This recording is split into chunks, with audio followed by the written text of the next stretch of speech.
The beginning of a 3-game homestand for Lexington Sporting Club. And first on the docket, the reigning Players' Shield champs, Carolina Ascent, come into town in Lexington, Kentucky. Welcome one and all to the broadcast on Peacock. Mark Schoenster alongside former pro Christine Huber on the show. It's the first meeting of the season between these two sides as we see where they sit in the standings. The visitors, Carolina Ascent, trying to climb back up the standings after a bit of a slow start to the year. Meanwhile, Lexington, second place, not too shabby.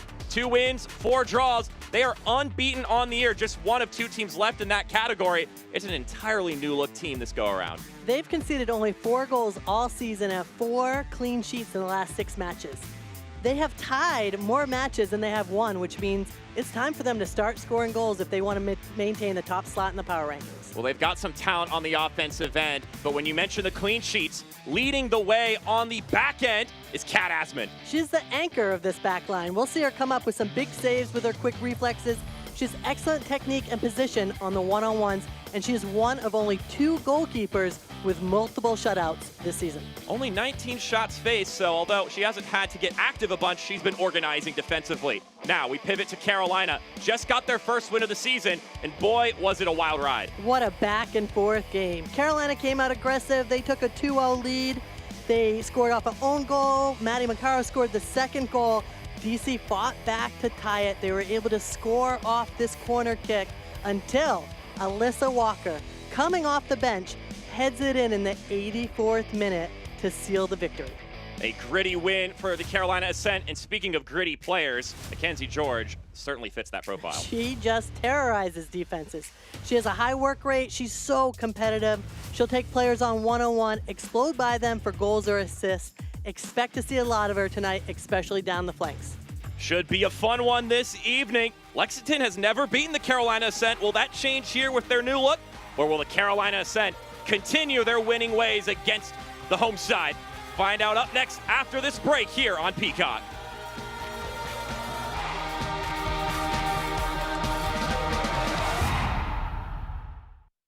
Who is Lexington Sporting Club? We are the professional soccer team in the heart of the Bluegrass. From our Youth Academy to the Women's Super League to the Men's USL Championship team, we're building the future. From every corner of Lexington, we are united under one crest. This is your team. This is your community.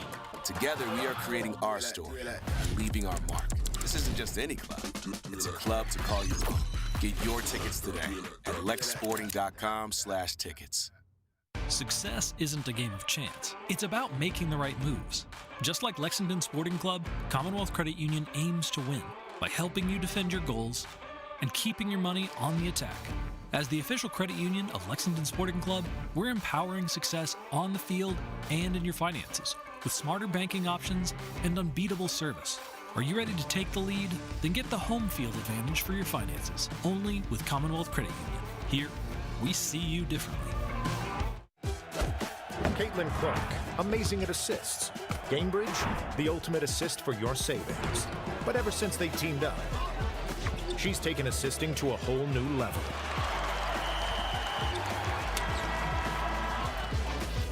Caitlin Clark, great at assists. Gamebridge, great at assists for your savings.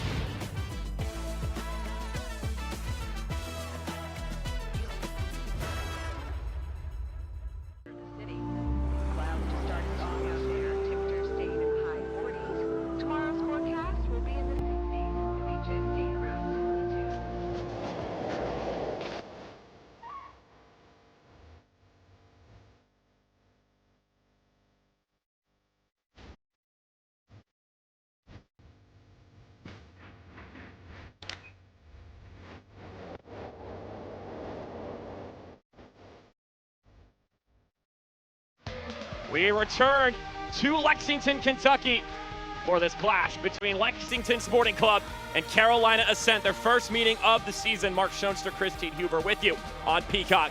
Let's take a look at some starting 11s. If you're a Lexington fan, no shockers here. You know them, right? Same starting lineup for the past few games. If you look up top, all 3 are going to be interchangeable trying to get behind the Caroline defense. It's Ekich Berry and Griffith up there, and they need to score some goals.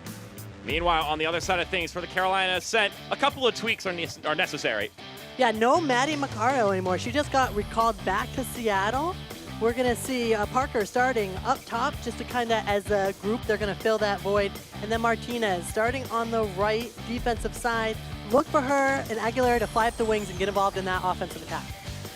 Let's see what they can do against this Lexington side.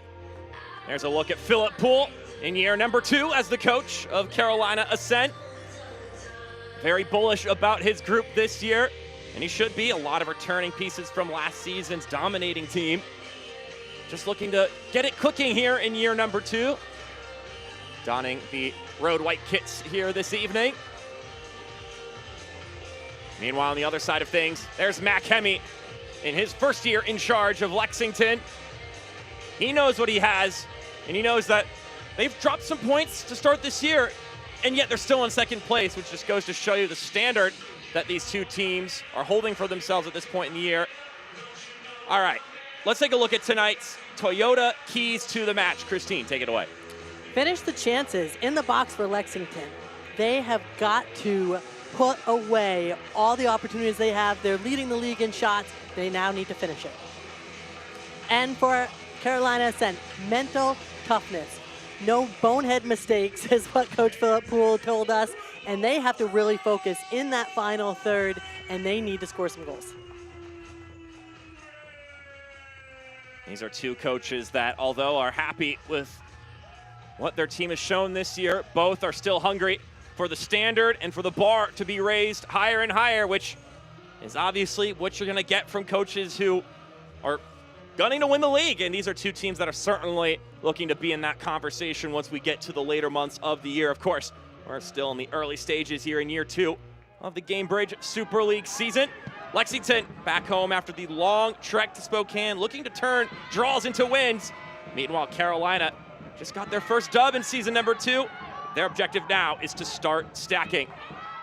Once again, we appreciate you all tuning in here on Peacock. Mark Schoenster and Christine Huber with you. It's the first time these two teams collide here this season, at least. 4 meetings last year. And as you can see there, no fully positive results, at least for Lexington in those first 4 affairs. Carolina Ascent, 8 total points in those matches as Griffith tries to whip in the service. It's cleared away by Carolina.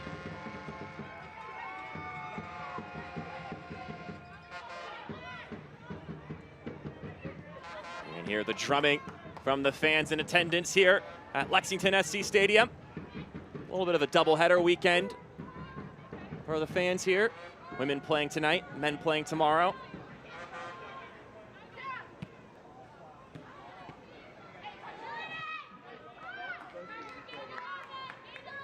For Lexington, coming off a 0-0 draw against Spokane Zephyr, and stop me if you've heard that result before.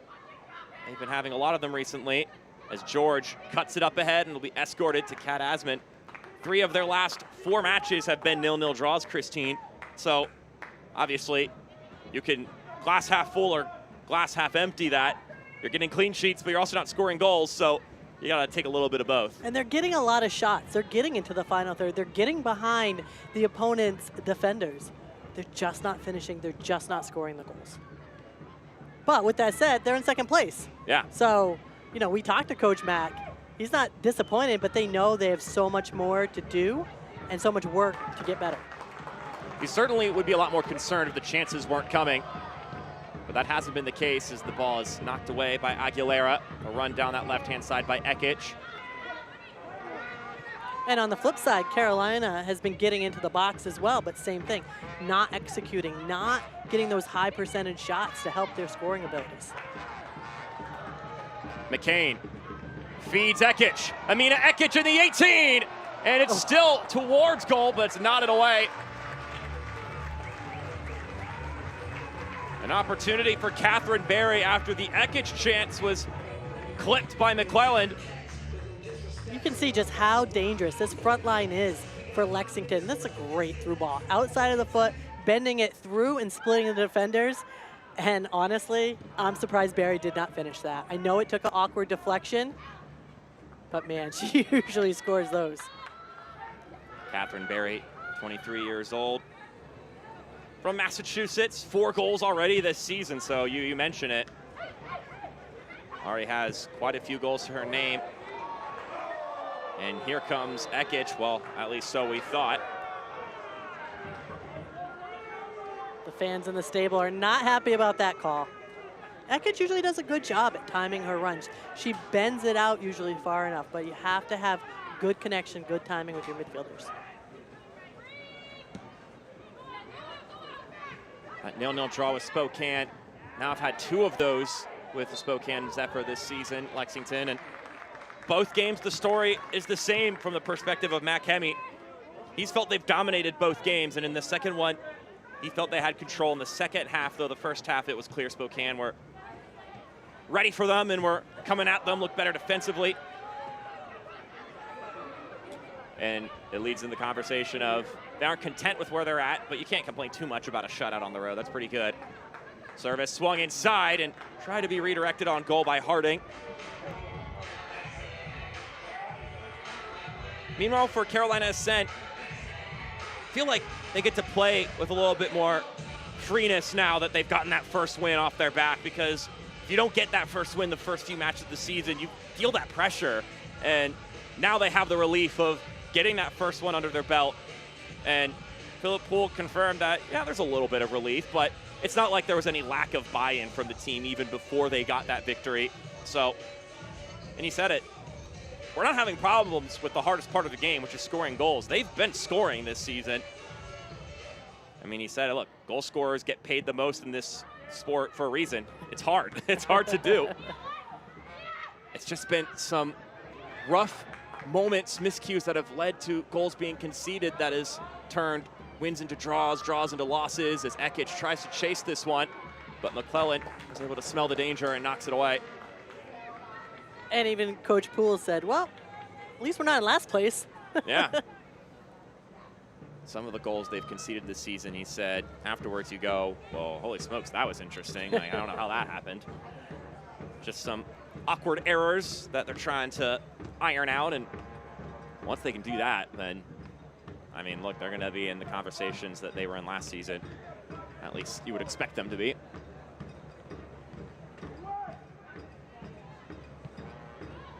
Corbin clears. A little bit loose there as the ball will reach over to Alyssa Bourgeois.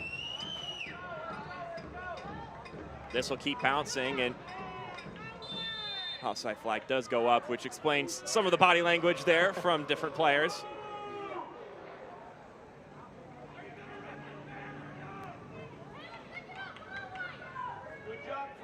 We've talked ad nauseum about just how different this Lexington team is this year versus last year, but maybe a way that you can't paint the picture statistically, but Matt Hemme was telling us about this in the more, I guess, observational sense.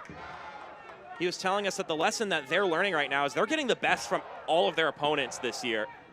And he mentioned, as far as the Spokane game was concerned, that they saw an intensity from that Spokane team that maybe they weren't quite seeing on tape. Carolina with the cross in the middle. That was awfully close. Aguilera now. Aguilera still going, whips it in the middle, knocked away by Asman.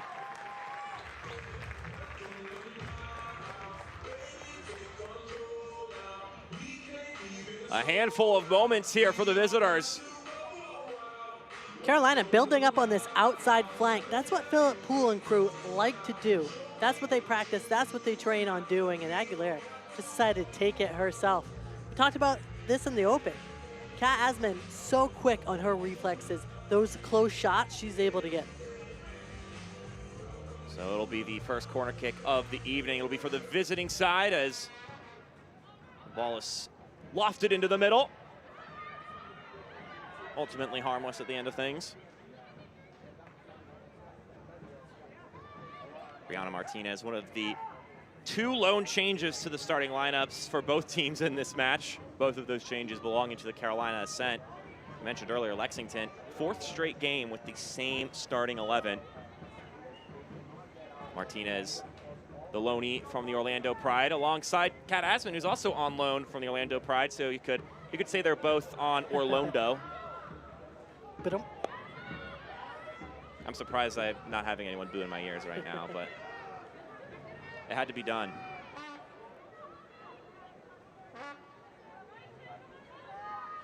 You know, if you're Lexington, right, you're staying with that same lineup. They're not scoring goals, but they're getting those chances. So it's not like they're not there. It's not like they're not in the final third. They are. Just, you know, it's hard when you're going against Hope Heisey in that Spokane defense. Yeah. Asman will boot this one up the pitch after it's played back to her. Swerving around is Riley Baisden. Ball taken away from her for a moment by Amina Ekic, and they'll once again push forward.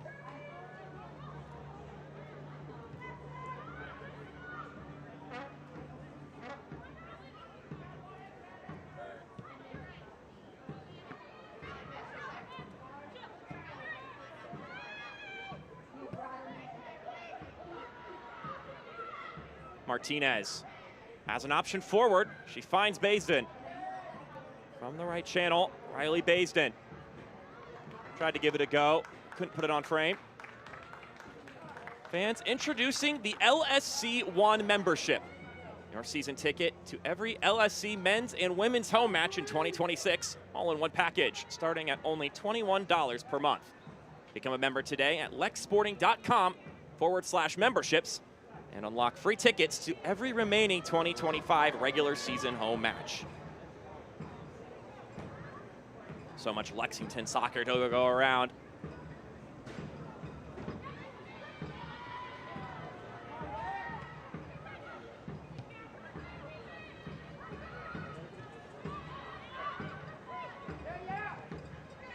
Pretty much lock up all your weekend plans for the season, for the year.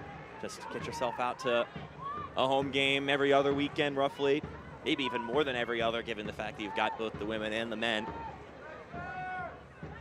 We have 3 Gainbridge Super League games going on this weekend. Tonight, oh yeah, Saturday night, Sunday night.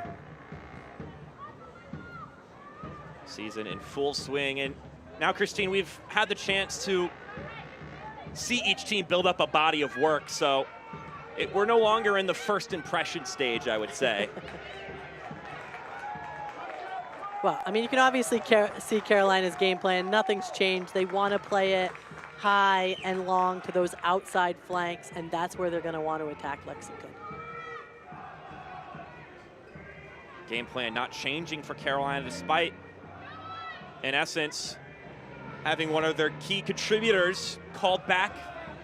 Maddie Mercado was on loan from Seattle Reign, and she was recalled this week to help the NWSL team in their playoff push. And first and foremost, Phillip Poole wished her the best of luck and talked about how great she had been for Carolina in her brief time.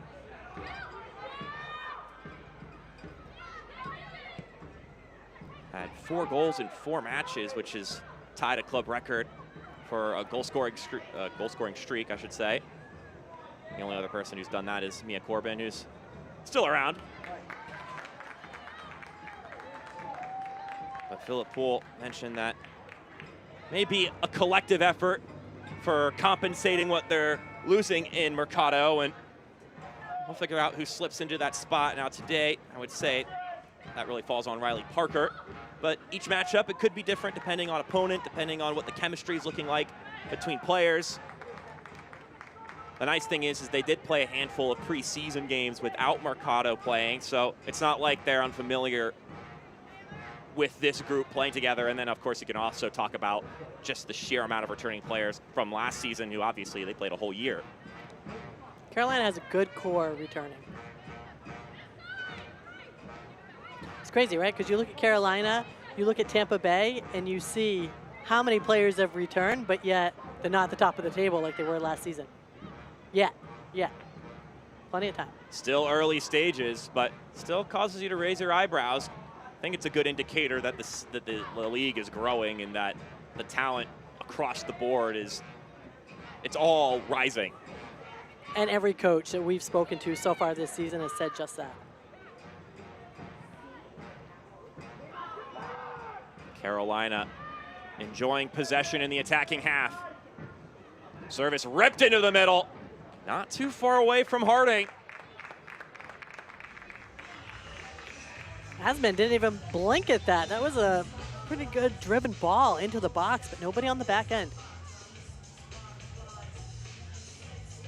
Martinez driving that one in. And this is what we talked about in the open, right? Those outside defenders for Carolina, they're going to fly up. They're going to send balls in the box. They are going to get up, and they are going to be a part of this offensive attack. Bourgeois with a good first touch. Now she'll play it down the pitch, looking for Barry. Getting there first, though. That's Sydney Studer.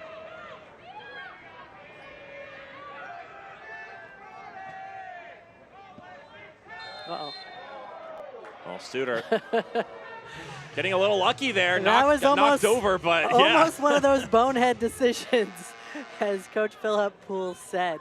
Dangerous ball. And you know what? I would suggest if Studer's going to receive the ball after you just split two defenders, turn and go forward to it with it. Don't then go back and split the defenders backwards so that they have a numbers up advantage. She had numbers up, then she went numbers down. So keep the ball flowing in that midfield. Getting away with one there, that's for certain.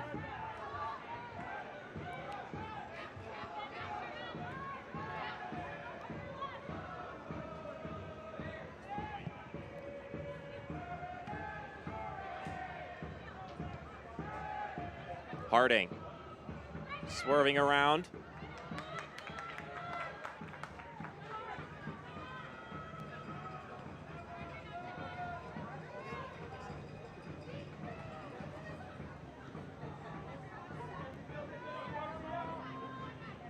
Scouting out this Carolina team, Matt Kemme said that they've got some great runners in their attacking positions. And I'm sure that includes those fullbacks, as you mentioned. They're part of that conversation for what they have to account for. I like this. Take your space. Ekic now into the 18. Amina Ekic stepping inside. A lot of white jerseys in front of her. She's undeterred, and it's out for a corner kick. See just how much attention the reigning player of the year gets, right? 3, 4 defenders around her. She's so dangerous with the ball at her foot. Hannah Johnson making that run forward, then finding Ekic. And we've talked with Coach Mack about this. She does create so much attention, right? That's why you see the Lexington midfielders just going up, taking their space. So great job there by Hannah Johnson. Today's Lexington SC corner kicks are presented by Commonwealth Credit Union. This will be their first one of the evening.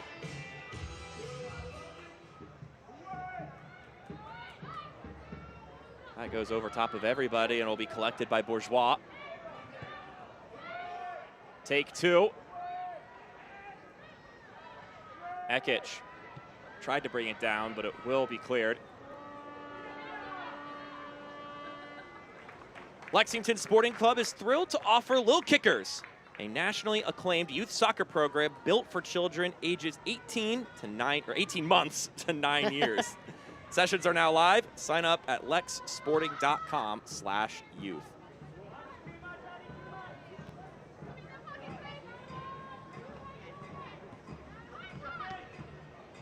Definitely 18 months. An 18-year-old I wouldn't consider a Lil Kicker anymore.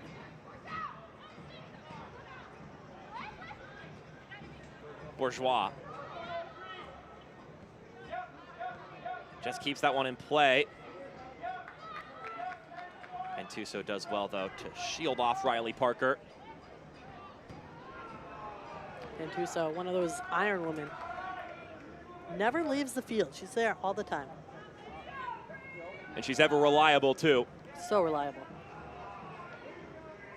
Philip Poole, when scouting out Lexington, said top players, really they got quality throughout the organization, from, of course, the ones on the pitch, to the coaching staff, to the facilities such as the stadium. So it's been cool to watch them sort of rebuild in year number 2, and they're looking forward to the challenge. They called Lexington a diverse, deep squad, and as a team that wants to be of a high quality, you want to test yourselves, and Lexington is going to provide that test, that's for certain. And when you have great players from top to bottom, it makes the training session, the practices so much better, right? Because every day you're playing against quality players. It's just gonna make everyone better.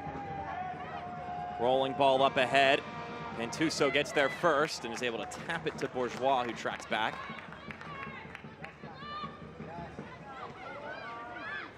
Barry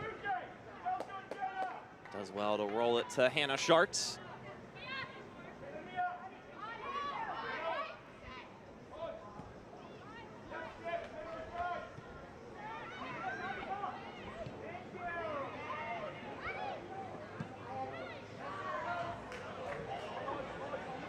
Griffith trying to chase it down.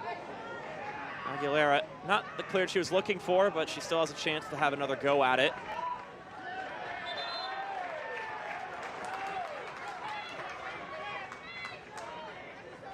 Talk about competition. Both of these teams are chock full with it. Two very deep rosters with a lot of talent.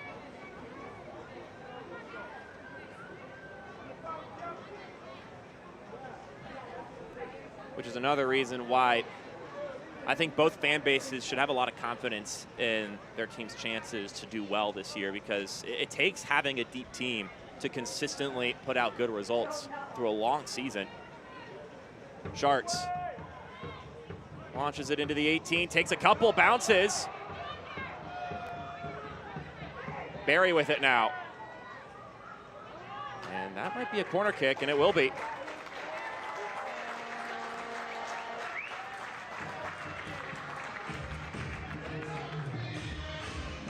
This will be another Lexington SC corner kick presented by Commonwealth Credit Union. Ekic makes her way over to the right corner flag.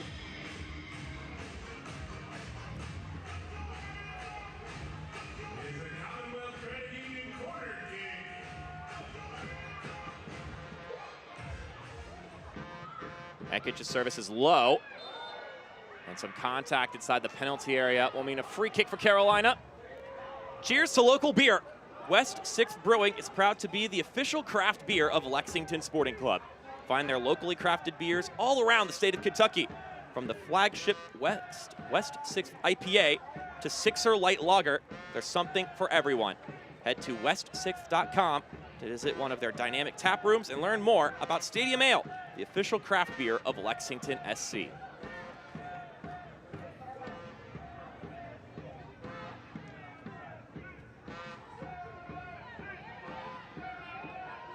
"20 minutes through, both sides with some moments going forward. Megan McClellan, her name has been called, and so has Kat Asmans. Harding now tearing forward. Audrey Harding plays it to the left for George. Mackenzie George serves it into the middle. Oh. Trickles to the right for Corbin. A body block denying entry. Mia Corbin, such a potent goal scorer last year, has won so far in 6 matches this season. And it was a good dummy through the box. I just thought Corbin was a little closer to the ball where she could just hit it one time.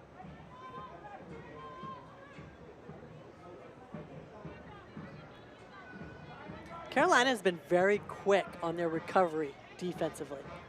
I think Lexington's going to have a hard time beating them one-on-one on those long balls. This one will roll out to Hannah Johnson. More of a winger by trade in college, but has been transforming into a fullback. Matt Kemme mentioned that it is a fairly new position for her, but she could still score pretty well. So if they need her up top, she could fill in that position. But when he coached against her when she was at Angel City, played about 20 minutes at right back. Martinez, who is in essence matched up with Johnson on that end. Both those players given the license to go forward, so. Martinez does not want to come out. She told the trainer, hold off. I'm good, let me catch my breath.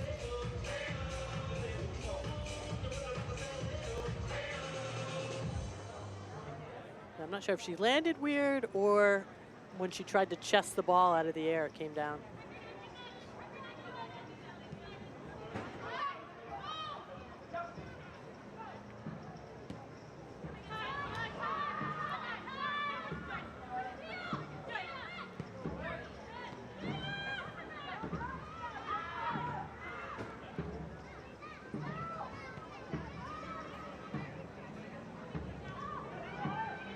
Martinez still getting involved here, which is obviously good to see. Back up on her feet. Looks like she's in fit shape.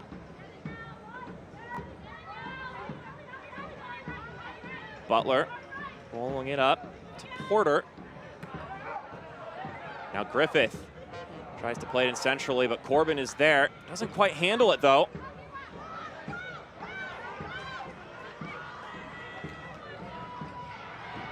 Corbin able to strip away this one. Mia Corbin with some acreage in front of her. Plays it to the left-hand side for George. Mackenzie George. Oh, that's an excellent challenge. Just stepping in, knocking it away.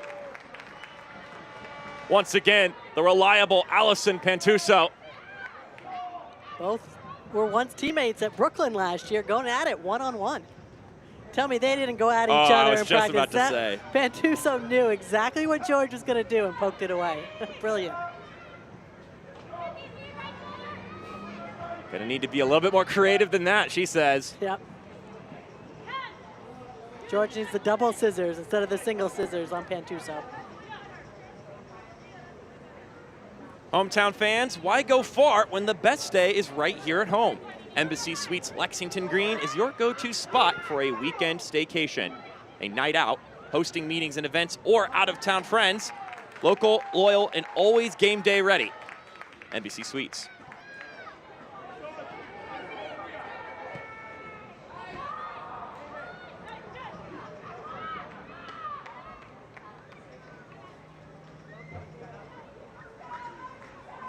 Kudos to this Carolina defense.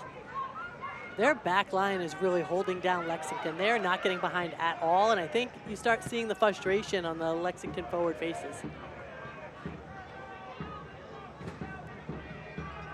Not gonna make it easy. And you know that given the goals conceded in these past few games that they've probably started taking it personally, and they're trying to get a clean sheet themselves as Ekic chests it down. Amina Ekic ends up bouncing wide.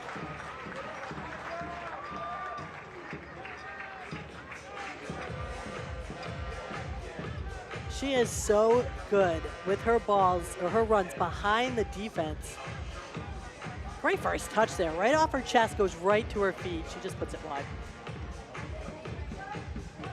Amina Ekic, one of the few big acquisitions from Lexington this offseason. And she's just so dangerous with the ball and without the ball. Back here in our home state from Louisville.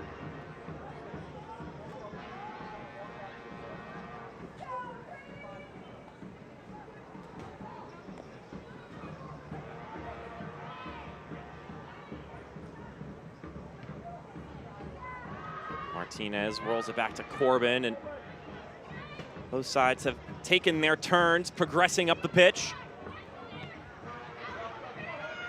Harding, good step into there by Bourgeois.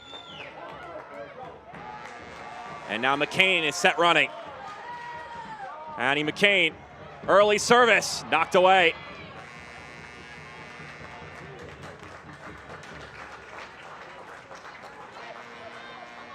As you mentioned, Christine, though, not a lot of room to play in front because Carolina is doing really well at the stay marked.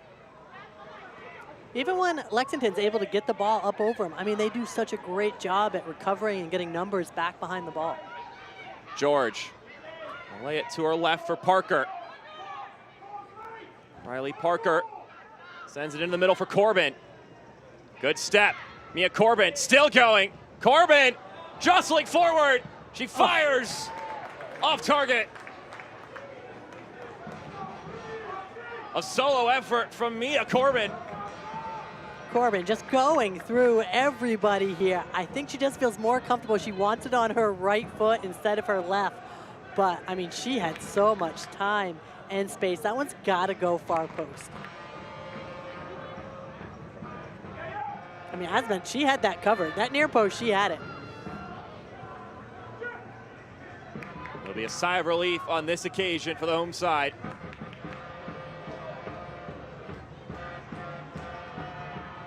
Amina Ekic may have won Most Valuable Player last season, but Mia Corbin was certainly in that conversation. Right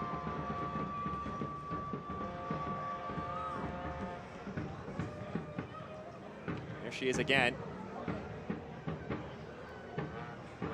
She went on a scoring spree last year. Lovely ball played across to Harding. Harding shoots! Just wide. Some big opportunities here for Carolina. This really all starts even before that with Corbin winning the ball back. And George doing such a great job, spinning off defenders. She's such a terror to defenses. Harding, so calm and composed. Put some pace behind it, punch at the back. Audrey Harding, one of the many returning players from last year's team. Tati Fung wins it for Lexington here.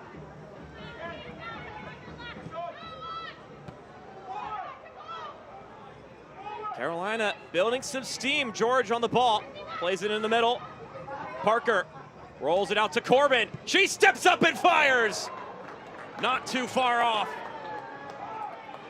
That's what Harding is waiting for. She's waiting for that ball to get on her right foot so she can absolutely blast it. Great job by this Carolina team recognizing that she's coming in on that late run and just laces it. Not a bad look from Mia Corbin. That one had some venom to it after you talked about the nonchalance of the last shot from Harding. Mia Corbin put some bite on that shot.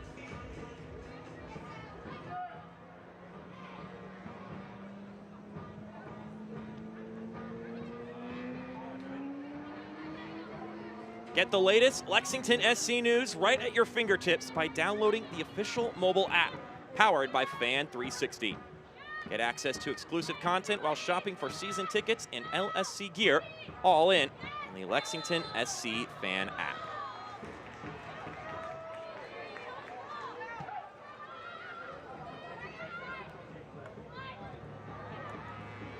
"30 minutes through, scoreless between the two sides, but each has had some bites at the apple.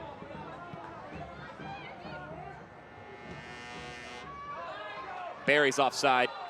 Flag goes up appropriately. Obvious call there by the linesman. Jacqueline Metz, our head official, assisted by Eric Del Rosario Gandara and Christian Little. Fourth official, Jade Malaya.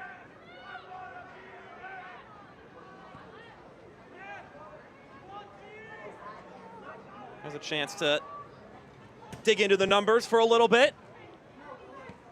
Generally, you would say even-handed. Either side has had the opportunity to take a grasp on this game, and it just hasn't quite connected yet. But each coach has to be pleased with the moments they've been able to generate thus far.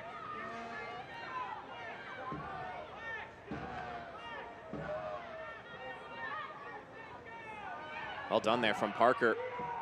As George plays up ahead for Harding, and Harding is offside. That was tight. That was a little tighter than just what we just saw the other way.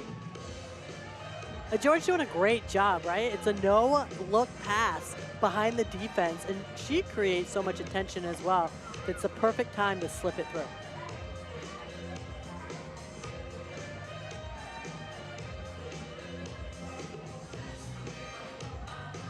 Both sides poking, prodding, searching for their opportunity. Audrey Harding has had her moments.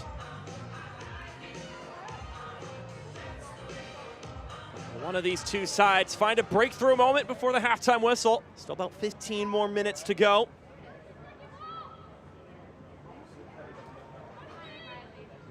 Asman puts this one back into play.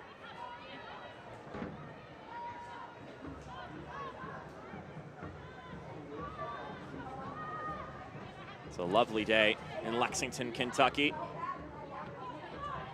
Currently in the mid-60s to flirting with the 70s,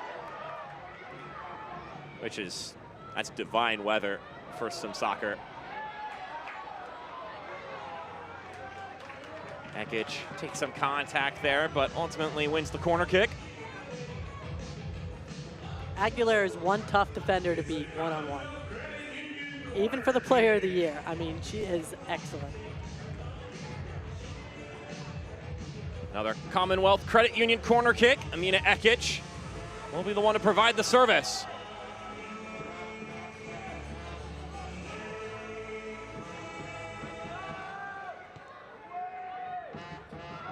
Ball punched up by McClelland. Sharks chops it up. Griffith, another service in. McClelland also gets her hands on this one, but it's a more permanent stay.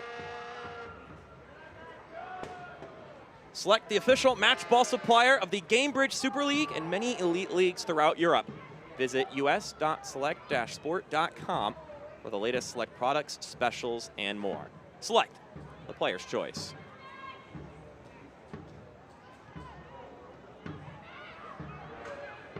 McCain applying some pressure.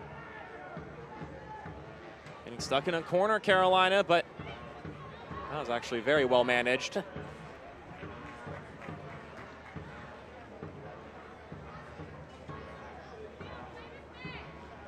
Can't tell you how many times you try to make that clearance and it just bends out of bounds after just a couple of feet. Martinez, that time just missing the intended target. Mackenzie George was up there waiting.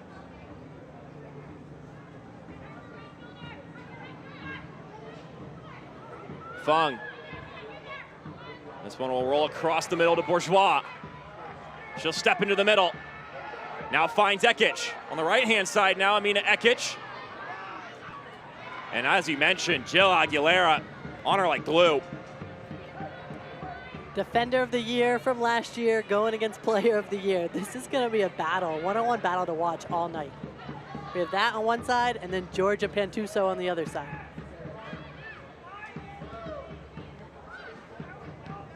Fung. Couldn't find Johnson progressing forward. Here's Corbin. That's a lovely find to George. And here's that one-on-one you mentioned. Trying to feed into the middle.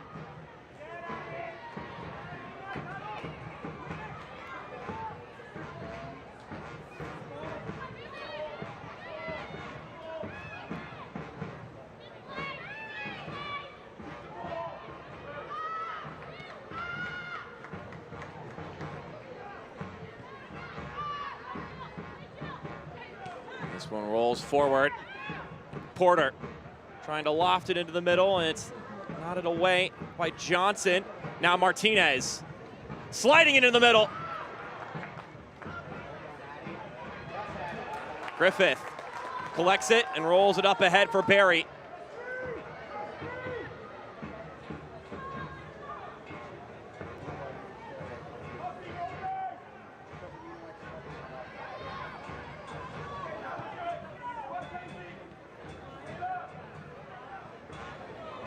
Bourgeois now. Sending it in centrally. McCain as well, despite a little lack of balance there, maintaining possession and finding Taylor Ulmer. And now here comes Griffith. Service will swing over top of everybody, land on the roof of the net. As far as the group defensively this year, Carolina, you know, they've got a lot of good players in those spots, but just some errors, as Philip Poole described, some set pieces they've conceded, some bad back passes. Players, though generally, they know what they're doing, and they're willing to roll up their sleeves and get the dirty work done. We've seen Aguilera a couple of times really lock down Amina Ekic in some pretty dangerous moments. So you know they've got that quality on the defensive end, even though they have leaked in a couple of goals in these matches. And this is meant positively. Philip Poole feels a regression to the mean is coming. So in a sense, they're going to concede less goals because they feel they're putting out a good quality. It's just a matter of some of those individual moments that have been hurting them. And he feels that eventually those are going to stop and they're going to concede less game by game. And if you could continue to score at the clip they've been scoring at, then you fix one end, keep riding hot on the other, then you're going to be stacking wins. And look, it's not like Carolina is a bad squad by any means. Oh, yeah. The ball's just not bouncing their way, but it's so early. And this is the thing about this year in the Gamebridge Super League. Most of the games have been so tight. Ties or one-goal games. So teams are going to look back, as we see George here taking on players. Teams are going to look back and be like, oh man, what if we got 3 points instead of 1 point that one game? It's such a double-edged sword, Christine, because on one end, you could say, oh, it's early in the season, there's still a lot of time left. But then you could flip that right on its head and go, in May, the games that matter in May, the same amount of points are on the line as a game that's happening right now, even though it may not feel as imminent at this very moment as it will once you get to the final stretch of the season. You can get 3 points at most in any individual match. It could just feel so consequential at the end of the year that you then start thinking about those games that you let slip through. And especially when it's a mental breakdown or a silly mistake that causes a goal to go in.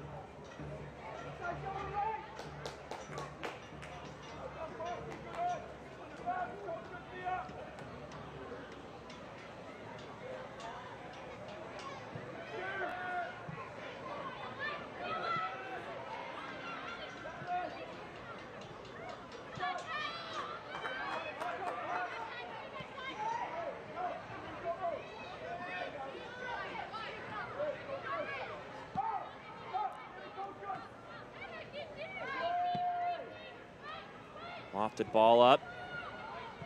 Handled nicely. First of 3 games at home here for Lexington. Ekic trying to weave back and forth. Won't find any room, so she'll play it back. Mental Health Awareness Night at Lexington SC Stadium. Had a little fair prior and had some pertinent organizations participating. And then on top of that, the first 1,000 fans also got Ekic number 10 jerseys, or shirt jerseys, as you could call them. Also, even fewer fans who got here also got an Amina Ekic and Tati Funk trading card. So that's fun, but I feel like you definitely need to get there in time to get the t-shirt at the very least. I heard all the players showed up today wearing the shirts, so as you can imagine, the entire Lexington SC women's team, a big fan of Amina Ekic, as you would ascertain. Now they just need her to score. Wave all the jerseys in the air. Exactly. 1 goal, 2 assists so far this year for Ekic. You know, it's a different game this year for Ekic. Everybody knows now how good she is. The spotlight's on her. We see her now. Every time she has the ball, she's triple teamed by the defender. So it's going to open up space for her teammates. And then once she figures it out, she's either going to split those double and triple teams, or when she lays it off, cut into that open space to receive it back. Pentuso. Oval ball up ahead for Barry. And will roll harmlessly out for a goal kick. The Gamebridge Super League season is in full swing. Visit GamebridgeSuperLeague.com for all the latest information, analysis, and insight into all things Gamebridge Super League.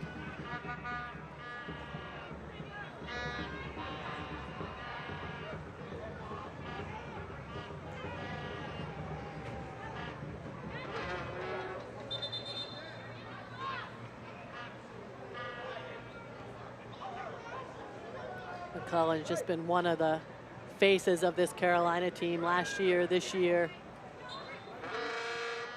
Philip Poole, goalkeeper himself. So he always has himself quite a few good goalkeepers in the squad. Bourgeois rolls it up ahead. You know, Christine, I find that a lot of former players that end up becoming coaches, there's a good chunk of them that are goalkeepers, which shouldn't come as a surprise given that they have that view from the back. They're one of the vocal leaders on a team. A bit crazy. I mean, very nice, very lovely. Just kidding, goalkeeper union, just kidding. We love you.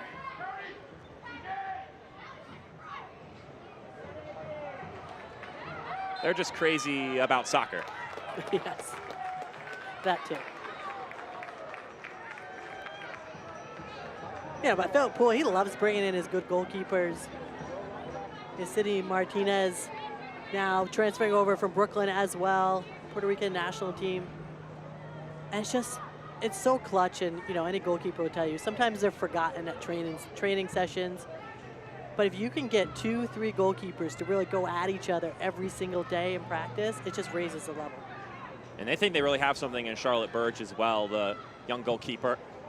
U20 national team she just got called up on. So it's 3 quality keepers.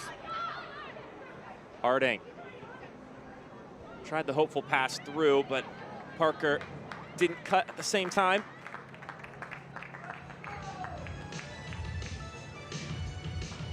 Here on the 45th minute, we'll see if either of these sides have another go before that halftime whistle.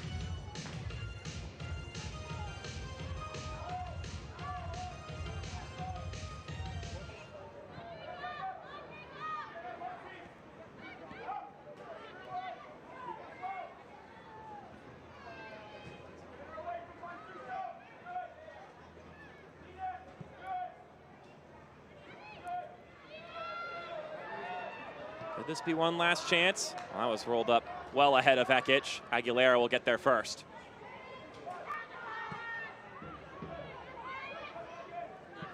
I'm going to predict that we're going to see Ekic move to the left side in the second half.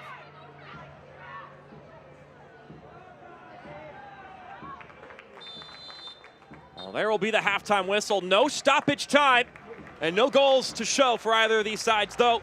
Some good chances on both ends for these teams, just no breakthrough. No breakthrough yet, but they're getting the chances. Carolina's really attacking those outside flanks.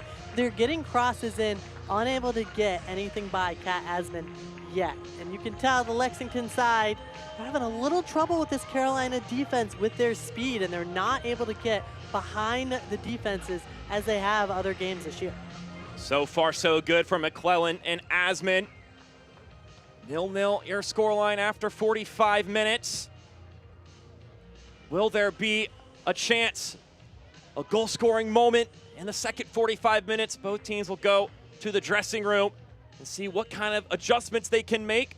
But before every player goes to the dressing room, we do have one on headset with us here on Peacock. Jill Aguilera joins us. Jill, y'all have your hands full this evening with the amount of offensive talent this Lexington team pose. How do you feel your side's done so far in defending them? I think we've done a really good job. We've been sticking together, playing as a team. Overall, we're lessening their chances, and I think that we're taking control. What do you see from the defensive end, or what adjustments need to be made in this second half just to get a goal? For us to get a goal, you're saying? Yes. I think we have to keep the pressure going. I think we've been doing really well on our counterattacks, and I think it's just that final pass into a key pass to get us our first goal. Well, we wish you the best of luck in the second half, Jill. We appreciate you hopping on with us. Go join your team again, and we'll see what you can do in the next 45. Thank you so much. All right, well, that is where our first half content will close, but we've got some halftime action coming up for you here on Peacock. Can't wait to see you again after this break. 0-0 your scoreline. Both teams looking to see if they could take the advantage of the second 45 minutes.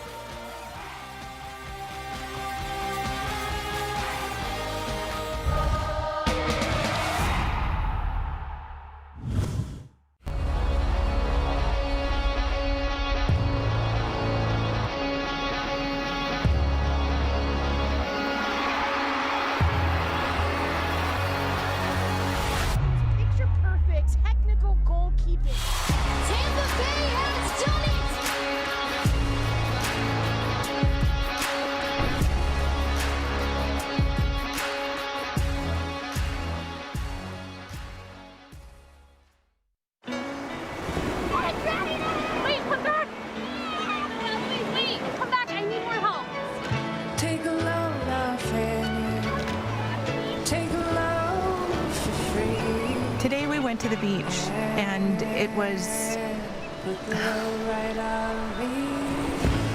totally worth it.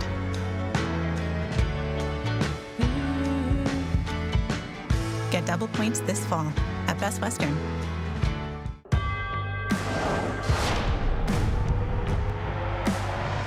Prinks tires in the USL help soccer journeys everywhere to drive harder. From city playgrounds to suburban sidelines, from early mornings to late nights, from fun with friends to winner takes all, from the biggest fan to the biggest heart. And at every turn, Prinks tires will be there for the long haul. We live with you, build with you, grow up with you, and dream with you. At Central Bank, we belong to the same communities you do. You're our neighbors, friends, and business partners. And through the relationships we build with you every day, we consistently serve you better. That's what highly personal banking is all about. We start with you.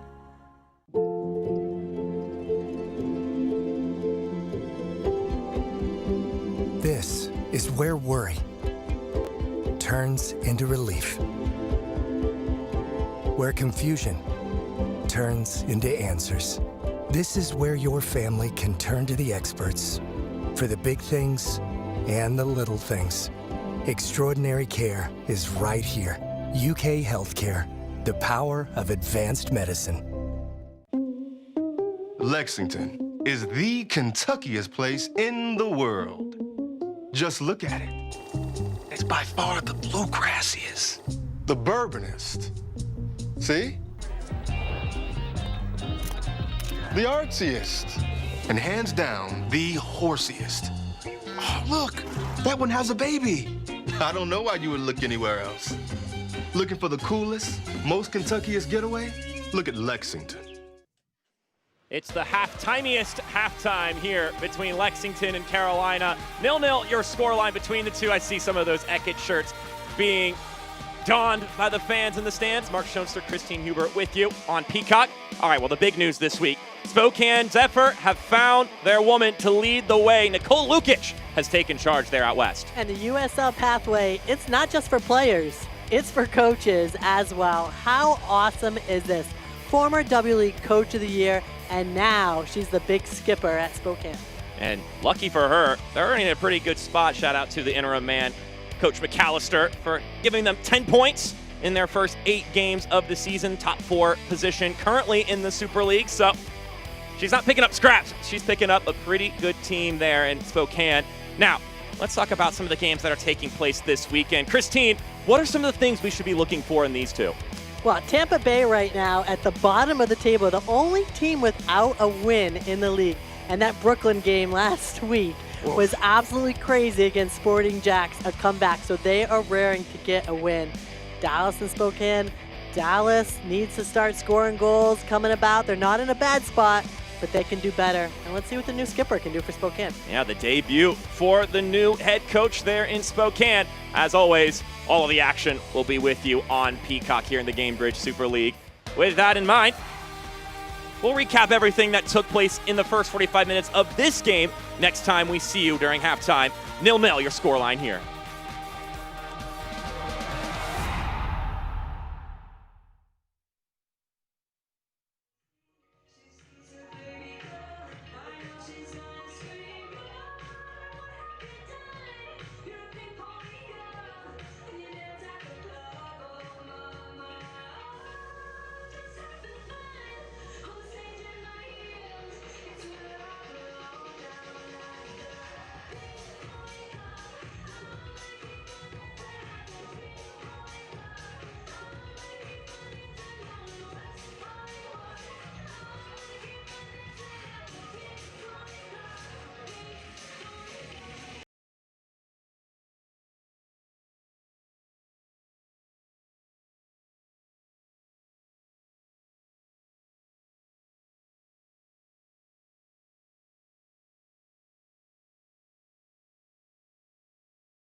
We return here to Lexington SC Stadium, where it's scoreless after 45. But here on Peacock, we're here to show you that there were still ample chances in the first half of action. Mark Schoenster, Christine Huber with you on Peacock. Let's take a look at those best opportunities. Yeah, it's Lexington that started off. McCain and Eckes just breaking through the defense. And you know what? Barry's going to want this one back. This is normally a type of situation that she scores tough off the deflection from McClellan. So, stays scoreless there. They do well to step in and make a stop. Then on the other end, Carolina Ascent have their first opportunity. And they've just been attacking these outside flanks. Like Aguilera said at the halftime interview, they're just not connecting on that final pass. It's that final minute that they are not connecting on. Once they do that, we're going to see Carolina start scoring more goals. Asman making the save there as we look at the numbers.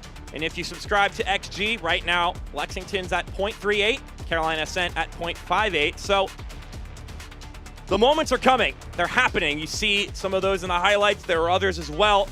It's just a matter of that extra bit of clinicality that one of these teams will be looking for here in the second half of action. But the question will be, will they continue to generate those chances? And when that moment comes, who will be up for the task to put it home? Let's find out together after this break. 0-0 your scoreline after 45.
First meeting of the season between Lexington and Carolina, and nothing separates them after the first half of action.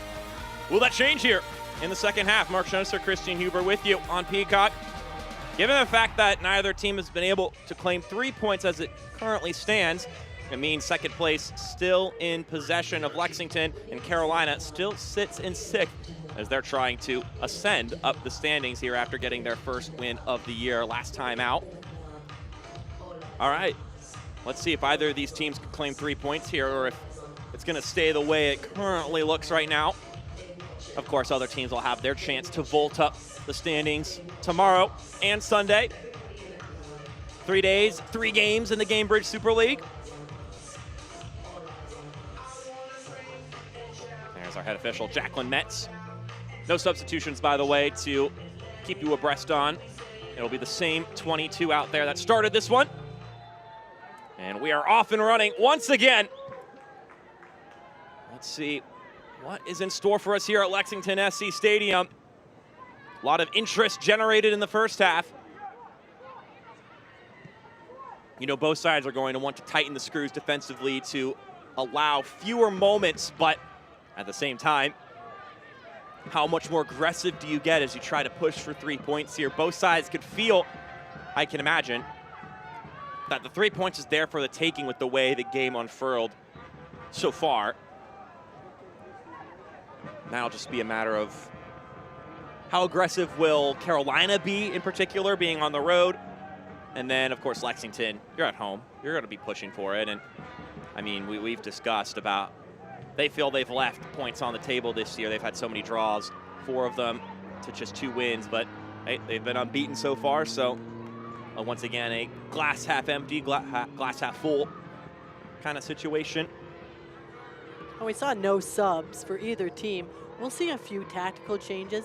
I wouldn't really think that there would be too many, though. I'd like to see Ekic switch on to the left side, only because I really think Aguilera has her number. She's done such a great job at shutting her down. And from Carolina's side, this is a perfect opportunity. When they win that ball defensively and they start their counterattack, they need to get players flying forward, and that's the aggressiveness that you were just talking about there. I feel like when they are winning it in the midfield, and Corbin has won so many balls in the midfield, she's waiting for teammates to join her in that attack. So they need to get faster on that counterattack. Corbin rips this one up the pitch, squared by Baisden. Returned back to Baisden nicely. Riley Baisden one-on-one off the boot of Ascent.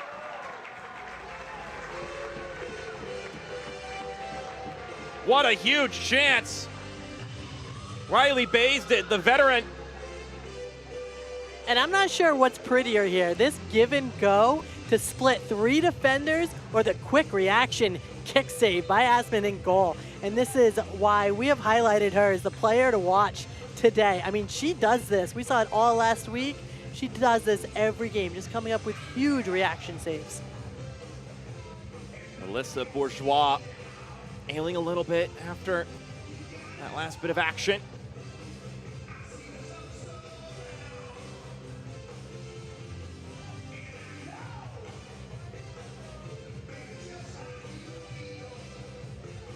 Leaving for some air there. Yeah, I was gonna say, I'm not too sure if this is a song they want to be playing. We don't want to be seeing her jumping right now. Matt Kemme and his coaching staff trying to get an assessment of the situation as Alyssa Bourgeois is on the mend and recovery. Let's take a look at that last interaction again, because as you mentioned, really nice work from the visitors. Is nice give and go that led up to that, sucking in 3 defenders, a nice split through. I mean, Ascent, you can just see how she cuts down the angle. The goal was really big. All of a sudden, with her positioning, the way she comes out and the way she cuts off the angles, the goal just shrinks if you're a striker. It's a really tough task, though, if you're Cat Ascent, because they have not faced a ton of shots this year. Ascent has, coming into this game, faced 19 in 6 matches. That is a minuscule number. Like that's around 3 shots on goal per game, which that's not a ton. Which means, as a goalkeeper, you're not constantly reacting to things and having to make plays and make saves, and instead you're just being called upon in 1 or 2 critical moments in a game, and you have to be ready for those moments. And That is a talent a goalkeeper has to acquire. But recognize that it's starting with her communication, her instructions. I always say a good goalkeeper is one that never sees shots, right? Because they have their defense organized, they have them pinched in, they have immediate ball pressure. They're forcing the attacking team out to the sideline or giving them bad angles, and then, hey, she comes up with 1 or 2 good saves and she gets a clean sheet. Dust off your hands, job well done. All right, good day The in the office. loud goalkeepers are the best goalkeepers. Well, let's see what Ascent and that Lexington set-piece defense can do here, because Aguilera will be looking to deliver in something nasty.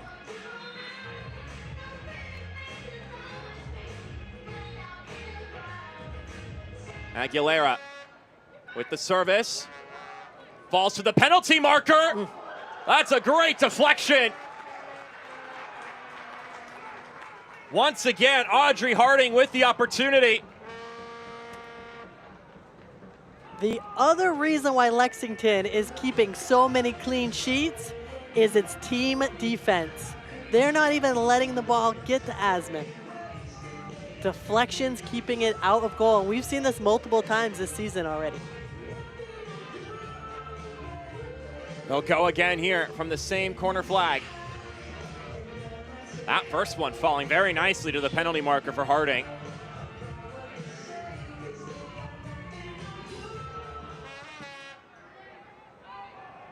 That one had more float and ends up going out of bounds. Lexington Sporting Club is thrilled to offer Low Kickers, a nationally acclaimed youth soccer program built for children ages 18 months to 9 years. Sessions are now live. Sign up at lexsporting.com/youth.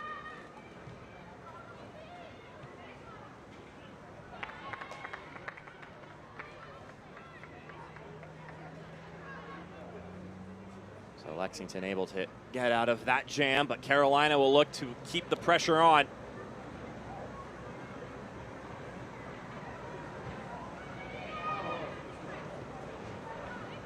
McCain.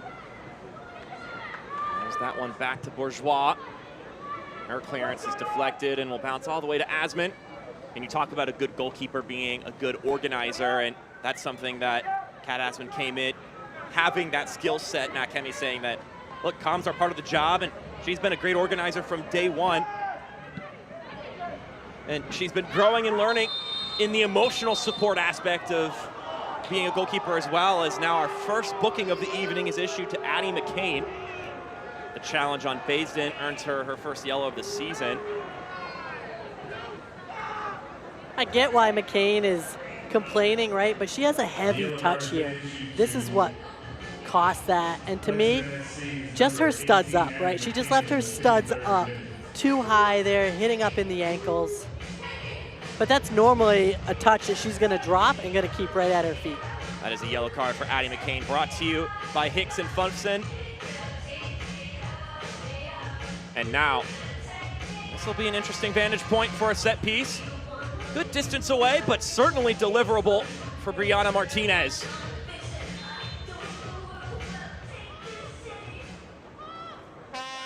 Martinez, that looks promising. And contact in the penalty area will mean free kick for Lexington. Carolina been on the front foot early here in the second half. Carolina pushing forward. They're really trying to wear down this Lexington defense. McCain rolls it over to the right-hand side. Bourgeois is able to slide it back to Pantuso. We'll really get to see the depth that these two teams have to offer here in the second half once the substitutions start rolling in. So many good players on these teams, and Philip Poole was bemoaning with us about his responsibility to pick a starting 11, pick an 18-player roster for game day. He said it's the least favorite part of his job. Match day -2. Those sessions are always so intense, and right now they have so many healthy players of all the players that are currently active, he told us none of them have a cold, let alone a knock. So there are healthy professionals that are not making the 18 that he has to sit down and talk to and tell them that. And I mean, that's got to be gut-wrenching to do that. He said he's been doing this a long time, and it never gets any easier. And we hear that from just about every coach we speak to as well. It's just these teams are so deep. Yeah, I'm sure Matt Kemmy can relate with that sentiment.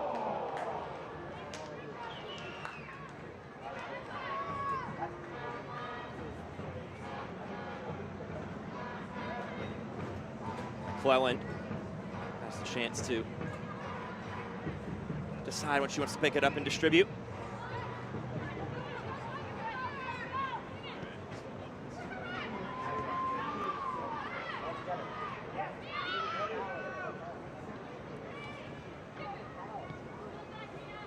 Corbin will roll it out to the left-hand side for Aguilera. Riley Parker carries it along. 2 numbers in the penalty area for Carolina. Clearance provided by Taylor Almer. And that's exactly what Aguilera was talking about at halftime, right? That final connection. They're getting down the line, they're getting the crosses in, but they're not picking players up. Throw-in responsibilities will be relinquished to Aguilera.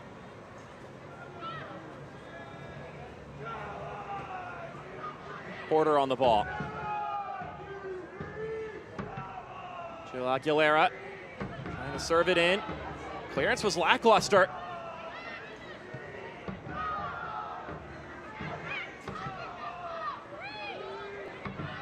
Martinez from the right channel. We'll see what the ref's decision is here. It'll be a corner kick, much to the dismay of Sarah Griffith. She can't believe it, but she'll need to refocus. It has been a field that's been tilting and tilting towards this right end.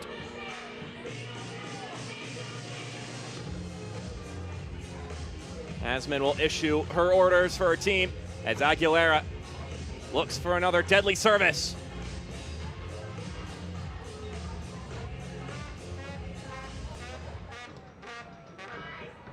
That one will drop down. Still in the fray. Couple of blocked efforts. Porter chops it back inside. Not out of the woods yet. Slides through. Parker still with it. They continue to churn opportunities. Takes a couple bounces. And Griffith will finally have the opportunity to provide a clearance. Bodies just flying everywhere from both sides. And our second booking of the evening has just been issued. That was a scuffle, to say the least, inside the penalty area as players continued to try to enact their will, whether it be going forward or defending.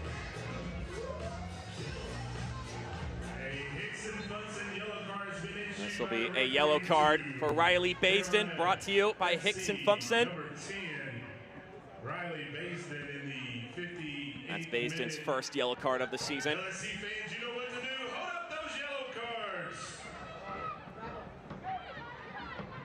Fong back to Pantuso, who was trying to release Bourgeois, but it's too far ahead of her. There was an opportunity to catch Lexington out of shape, but some good recovery from Tati Fong.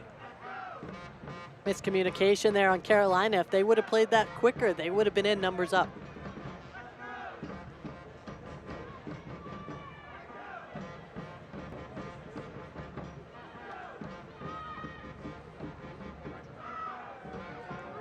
Barry sliding it ahead for Griffith, but doing well there is Martinez, and will be distributed by McClellan quickly.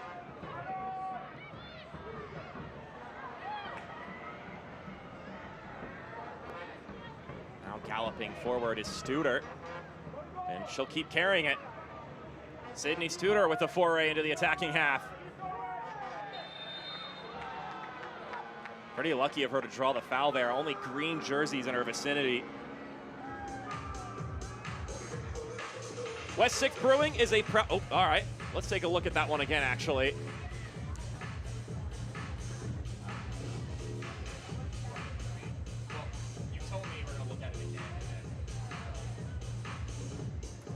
West 6th Brewing is proud partner of Lexington Sporting Club with dynamic taproom locations all throughout the state of Kentucky. You can enjoy West 6 locally crafted beers for all your adventures. Enjoy Stadium Ale, the official craft beer of Lexington SC, and all home games are at your favorite retailers around Lexington.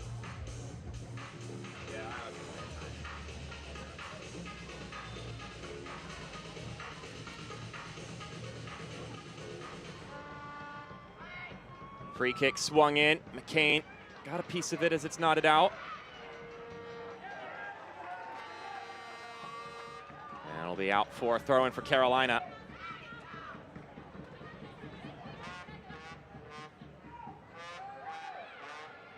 No whistle sounding there.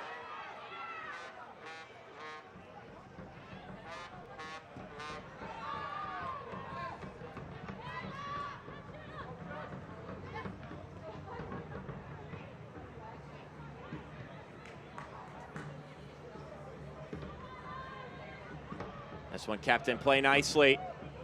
And then a good challenge from Fung, clearing it out for a corner. You feel this Carolina offense building, right? They're getting into the final third more.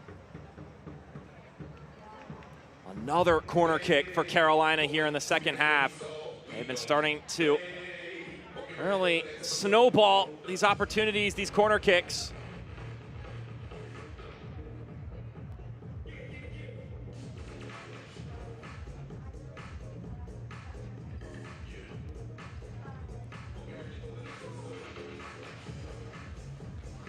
Three corners already. This is the fourth in the second half for Carolina. Second ball popped in and falls to Harding. She'll have another go at it. That's a lot of bodies in there. It's going to be tough to get a shot through. Baisden has that one blocked by Barry. And just look at how tight and compact this Lexington defense is. This is why it's so hard to attack them through the middle.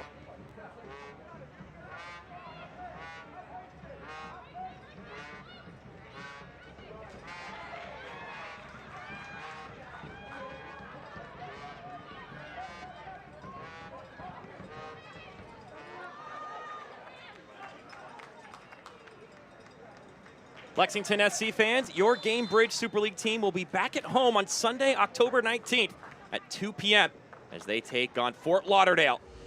You can check it out along with LSC Fall Festival plus Pink Out Night presented by Appalachian Regional Healthcare.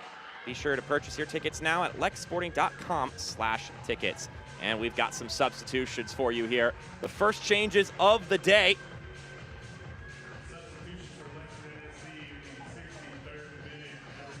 Let's see, Hannah White along with Shay Moyer hitting in on the action. It's the end of the evening for Amina Ekic. And Catherine Barry as well. So some reloading up top for Matt Kemi's unit.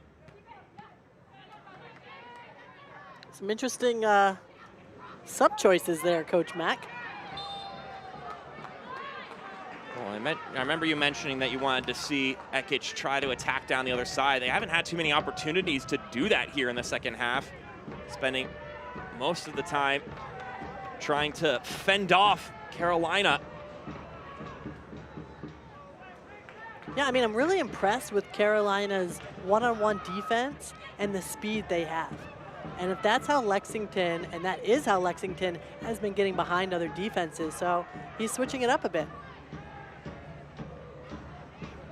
Parker feeds it in, tap back by Baisden. Wind up effort, goes off of Schartz. Martinez tries to square it in the middle.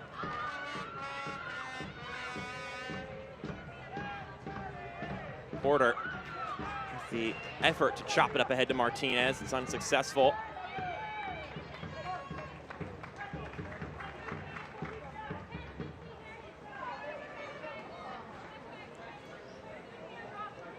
Carolina really positive here in the second half, and positivity was the general energy we were getting from Philip Poole when we chatted with him yesterday. Just has a really positive outlook about the group. There's still a lot of games left to play, and although they do feel they've left some points out there, he started talking about what it's like when you watch a sport movie that usually the main characters hit a bump in the road. It'd be pretty boring if it was all wins and success throughout a movie, and right now they're facing some of those bumps, and he's been really happy with how the group has responded in the opening stages of the season.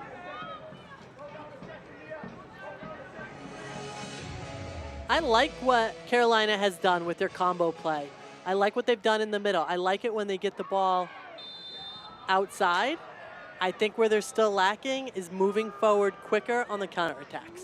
That's when they're going to get those numbers up, and that's what you need to beat this Lexington defense. And now they've got a dangerous set-piece proposition. Not too far off the penalty area.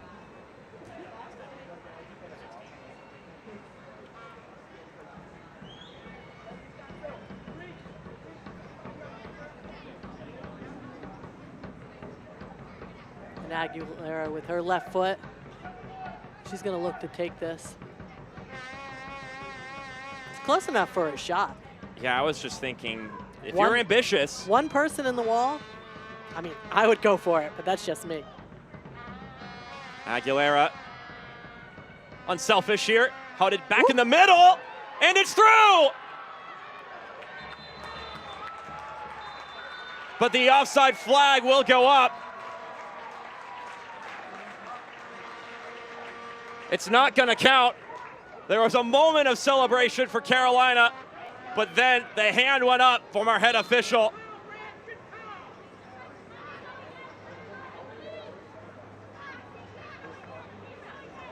And this is a lucky break for Lexington. Good ball in, it bounces around, and we've seen Lexington struggle a little bit with the clearance. Tough to tell only because we do not have that sideline camera to see exactly where everybody is. It's pretty marginal though. Regardless, that's close. But we've seen Lexington with some weak clearances, and eventually that could come to bite them. It almost did right there.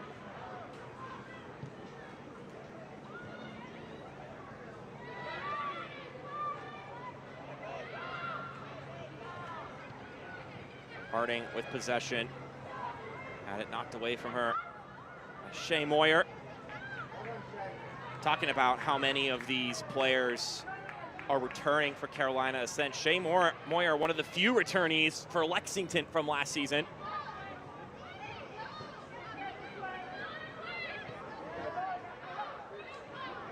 Here's Johnson. Rolling it out to the left-hand side for Griffith. Griffith still going. That's a lovely looking ball. It won't amount to anything, and the whistle sounds. We've had so many tight calls tonight. This is a good service that comes in here. I like the diagonal ball. And I think, honestly, it was the first person offside, not Griffith.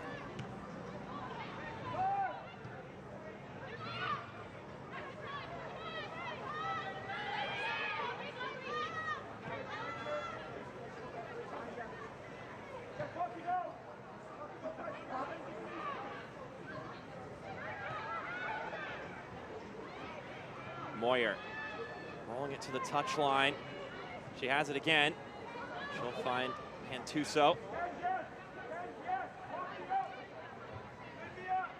They've been stressed here in the second half, Lexington, but they haven't broken. They've come awfully close, though, as Johnson now trying to flip the script. Looked for McCain, excuse me, and it's cleared away. Introducing the LSC One membership, your season ticket to every LSC men's and women's home match in 2026. All in one package, starting at $21 per month. Become a member today at lexsporting.com/memberships and unlock free tickets to every remaining 2025 regular season home match.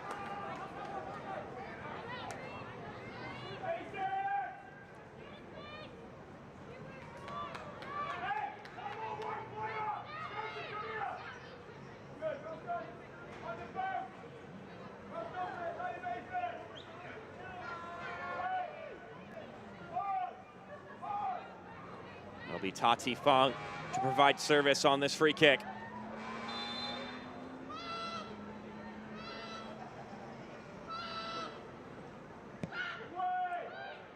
Lifted ball, nodded upward.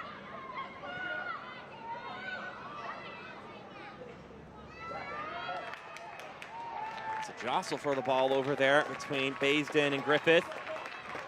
It'll end as a Lexington throw. And Sharks is going to take this. She has such a long throw, so look for it to go into the box. You can almost treat it like a corner kick.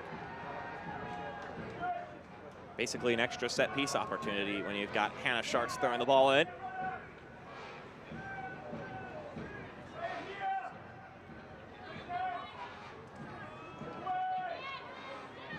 Lofted in by Sharks. There's a fall back out. Stepping into a shot, it takes a deflection. And now McClellan can see to it.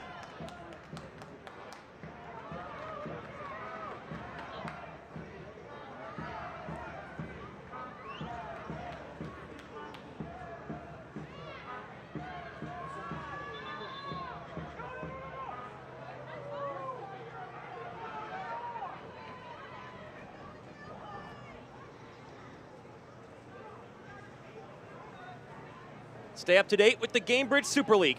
Sign up for the Super Newsletter. Get news about your favorite team and stories from around the league delivered directly to your inbox weekly. Sign up at GamebridgeSuperLeague.com/newsletter.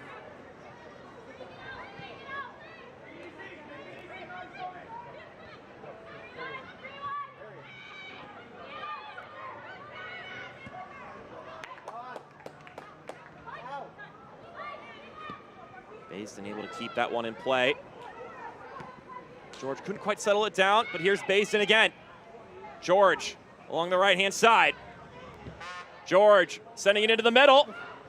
Porter heads it to her left with a step and a shot. It's in! Carolina Ascent breakthrough!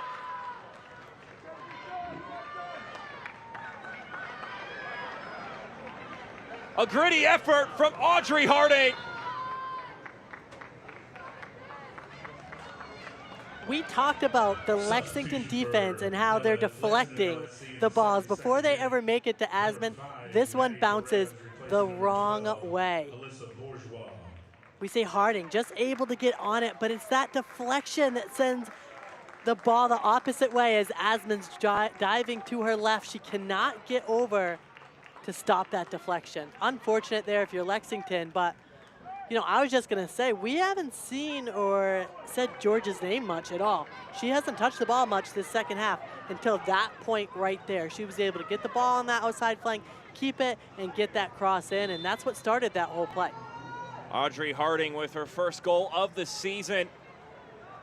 Took a deflection, but she's the one who asked the question. She was one of the players that Philip Poole has felt it's been a good run of form as of late. Her and Mackenzie George were the two names he brought up. And now they both have had a very significant say in the scoreline.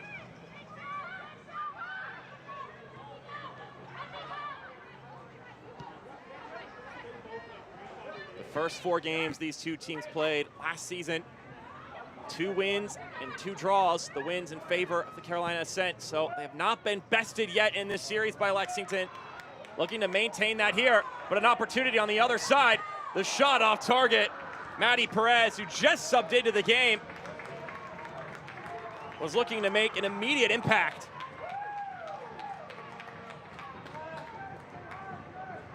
Perez usually does make an immediate impact. Right now she's one of those super subs coming off the bench for Coach Mack and Lexington and just gives that extra boost to the lineup.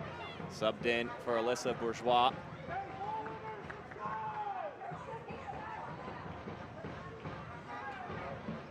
Now we'll see. We'll probably see Carolina really grade out this clock with about 15 minutes to go. They'll take their time whenever they can. Corbin over the top to George. Oh. A tangling of legs there. Ref says play on. Moyer. Oof. That's a rough challenge. And a yellow card quickly pulled out and issued to Sydney Stewart. No hesitation there. Not too much thought had to go into that one from Jacqueline Metz. Easiest call of the night for Jacqueline Metz right here. I mean, just unnecessary, taking out both legs. I mean, that's one way to stop Lexington's counterattack, I guess. That's fair. Given the fact that, well, first off, that yellow card brought to you by Hicks and Funson, by the way, as Studer goes into the books. And then to continue that thought, we haven't seen any substitutions from Carolina yet, so as we're talking about slowing this game down, they still have ample opportunities to halt play, make some changes, really lean into the gamesmanship here.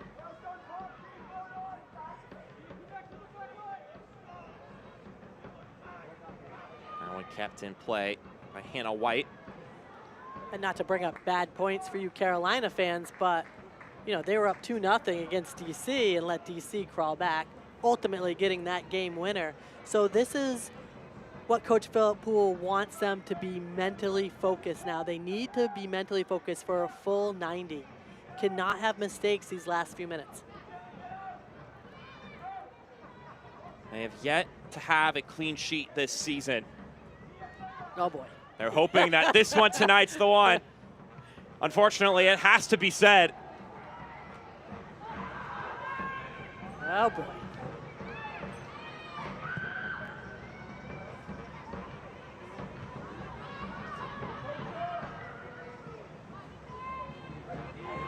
I've said it before, I'll say it again. I mean, I am impressed with Carolina's defense. They've worked together as a unit.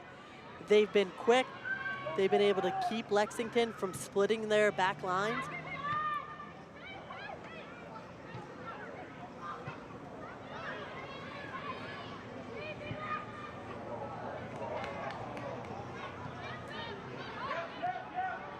Hallmark didn't connect with that one cleanly, but Griffith will still fight for it.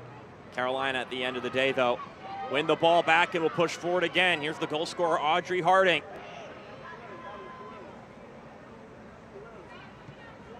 Finds Corbin. Now Baisden.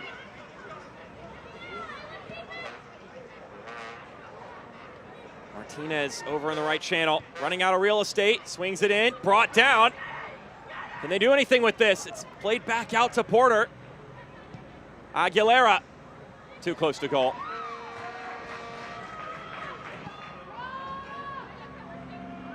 And you see how much Martinez is getting forward here for Carolina.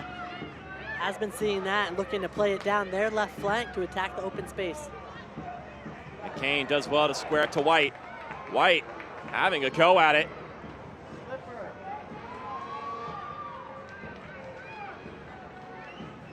Lexington certainly not satisfied where they're at in this game, but they're also not satisfied with where they're at in the table and in their performances this season. Matt Kemmy's felt they've dropped near 9 points already this season that they could have claimed if they had just been a little better. They're continuing to build, though. Said this is just the start of a long-term process here in Lexington. Take a look at what separates Carolina from Lexington up to this point in the match. Mackenzie George with the service, brought down by Porter, and it finds Harding. And sometimes you just got to beg the question. And this is a great first touch by Harding, don't get me wrong. I mean, she takes it forward, she gets it out from her body, away from the defenders, and that enables her to get that shot off. Unfortunate for Lexington that it did deflect, but I mean, it was Harding that set that up. I have to make a comment. She's on the ground, and the player's smacking her while she's on the ground. Let her get up. I'm not even sure if she saw it go in or not.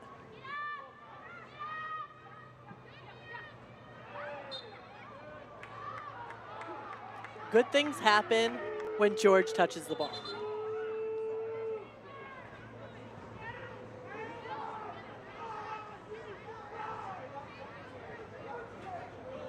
Restart will be carried forward, and it'll be Studer alongside Martinez, who are by the ball, and it'll actually end up being Martinez who feints taking it. mentioned. Kill as much clock as you can.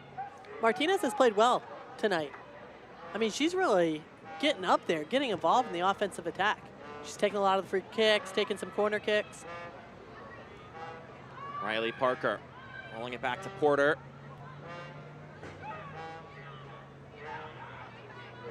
Corbin sliding back to her left.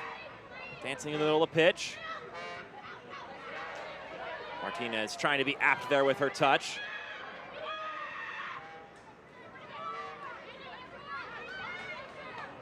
$80 minutes through here.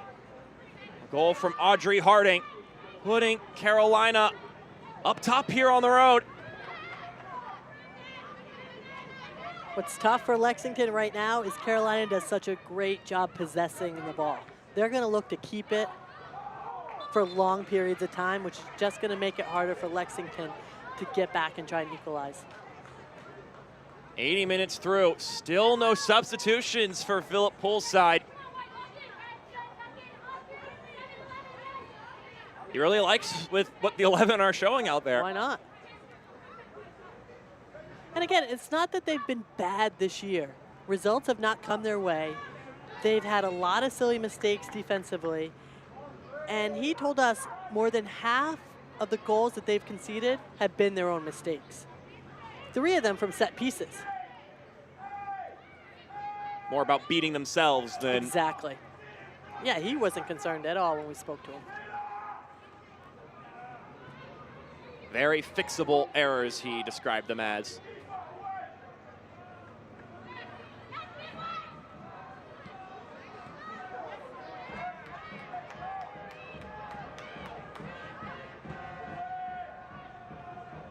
Searching ball forward from Fung.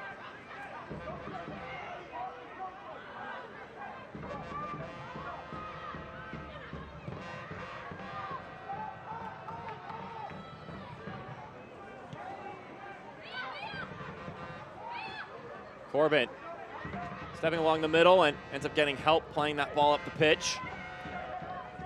She was looking for George for the long ball.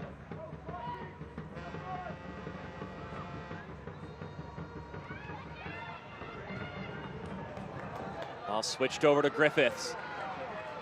Griffith stepping in, still going Griffith. That's an excellent block from Martinez. Fung takes one. And not a bad looking shot. The shape was good, not quite on target though.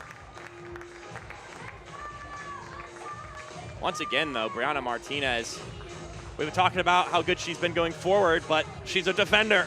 She's showing it there. That one-on-one defense by Carolina has just been impeccable tonight. That, honestly, that's all they're giving Lexington are those long-distance shots, and that's what you want to do defensively. Yeah, if you're going to give up anything, challenging a player to pull off the spectacular is probably a good position to be in defensively, especially when you talk about just the amount of potent players Lexington have at their disposal. And speaking of which, Addie McCain tried the one-timer off the bounce.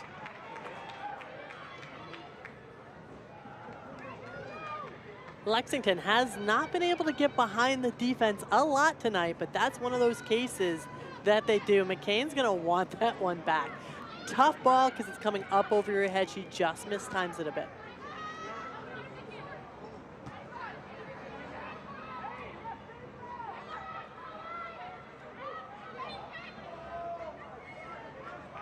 Another whistle from Jacqueline Metz.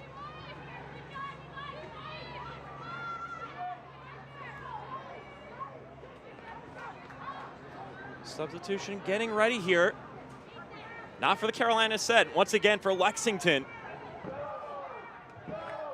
Iron 11 tonight for Carolina.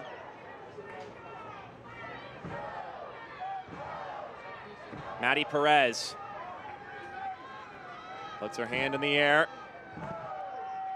From deep, curls this one in. Not out of the woods yet. Aguilera puts it back airborne. That was a magnet touch there. Griffith gets a player to wipe out. Griffith across the middle.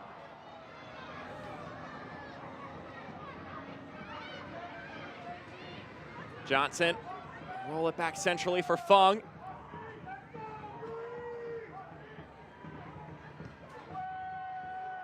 Another hopeful ball over the top.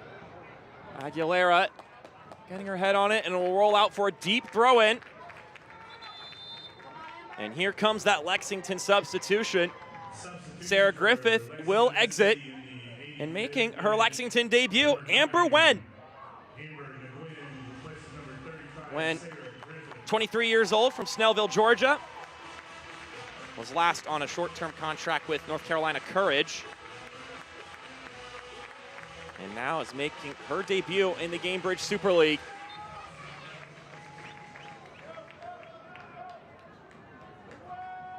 Schartz tosses it in. Falls down, volleyed effort, still in the fray. Shea Moyer took clearance to the face.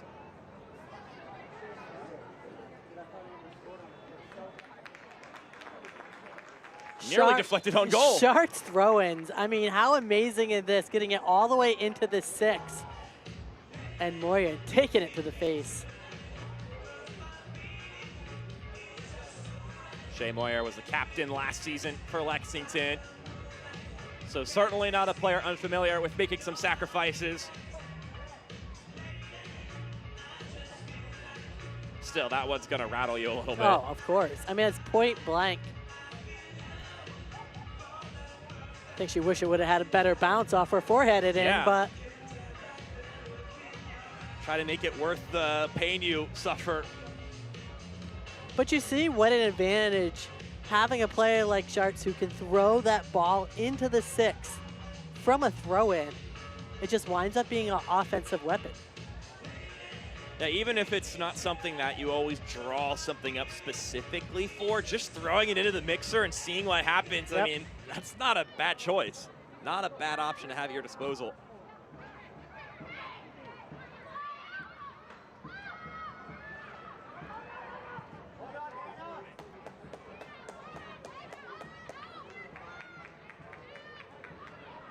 Johnson tries to be quick. Spinning clearance up the pitch, only for Asmund to retrieve.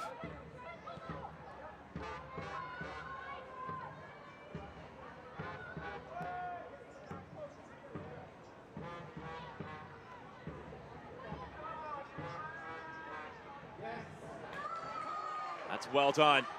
McCain into the 18. Aguilera tracked back. Ref says play on.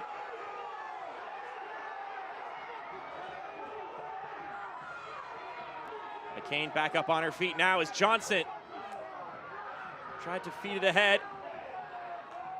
Tried to slide it back into possession, but unsuccessful.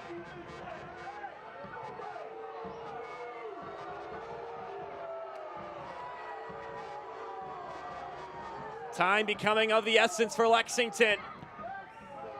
6 games unbeaten to start the year. Right now looking at their first loss of the season if they can't find the back of the net. A yellow card going to be given here for Brianna Martinez, her 2nd of the season. That yellow card for Brianna Martinez, presented by Hicks and Fumpson, as we see the challenge again. The same sort of thing, right? Keeping your studs up too long, taking out the ankles. So, set piece opportunity. Perhaps this is where Lexington can find some magic. Dangerous spot here.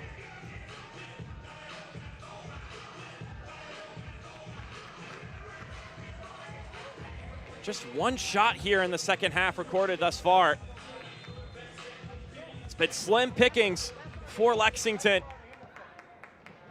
Curling ball punched away by McClelland. Studer has a chance to do some traveling. Rolls it up to Harding. She has George with her. And there she goes to the corner. Mackenzie George shielding off Johnson. George stay with Carolina. George knows what to do, right?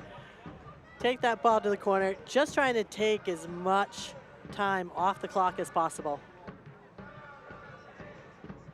And at some point, we knew we were going to see a Carolina sub just at all for the clock management.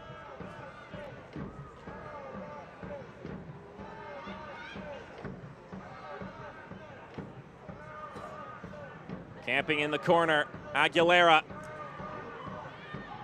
Oh, it looks like it may have taken a hand, but the call won't be made. There'll be another throw-in for Carolina as we hit 90 minutes. The 11 players that started this game still out there for the Carolina Ascent, but only a couple seconds after that, we will get the first substitution for Philip Poole's unit. So Alyssa Walker will be subbing into the game.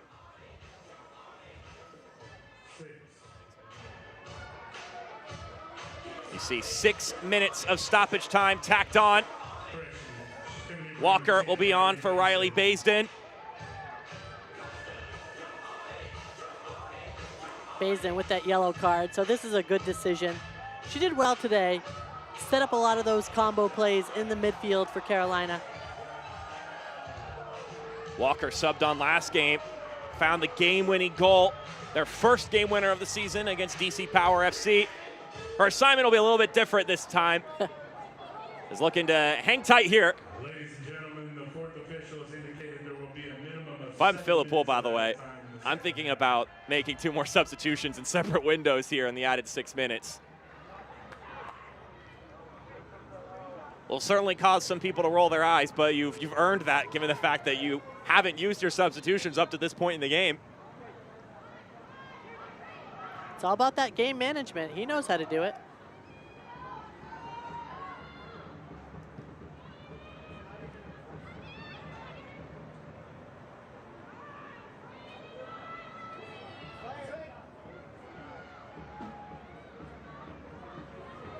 Lexington just basically now getting the ball, and we've nearly hit 2 of the 6 minutes added on. And that's what those substitutions could do for you. Now, of course, some rests will then add on a little bit more after the 6 minutes when you do that, but I'd venture to say in my experience, usually they don't add on as much as you actually run off by doing that.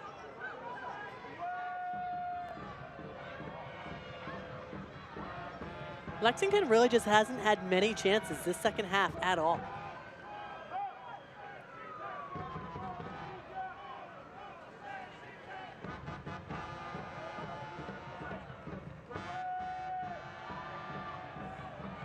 Updated stats here, 6 shots now, none on target for Lexington in the second half of action. They've had some of those long distance efforts that the StatCast has now updated for us. And if you're Carolina, if you're the Carolina defense, that's what you want to give up. Let them take those shots from outside the box. McCain, can she keep it in play? She does. Rolls it back. White tried to chop it into the middle. No one's there to receive it.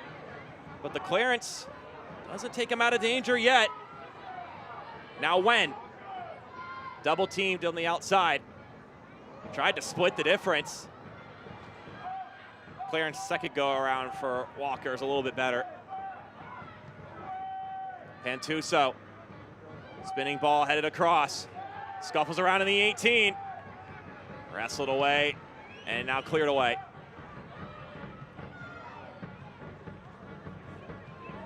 Halfway through the 6 allotted minutes. Johnson rips one in herself. It's barrage time for Lexington. Excellent block.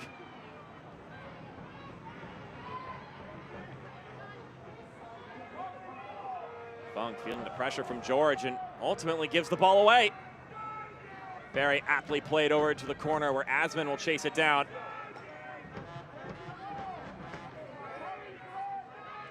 Two minutes left. See if Lexington can get this ball up. Send the numbers forward. Homer launches it to the right-hand side. White makes the turn. Hannah White is looking for McCain. McCain now playing up top after the substitutions to Barry alongside Amina Ekic.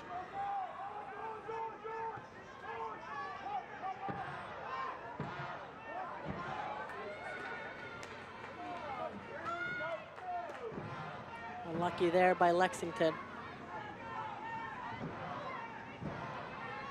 Well, another change is getting ready for the Carolina Ascent. The question will be now is, will they actually get to utilize that substitution? Just a minute left to go. Might be given that right just here. Yeah, and I think the fourth official is saying not enough time to put in a sub. She's all set to blow the whistle.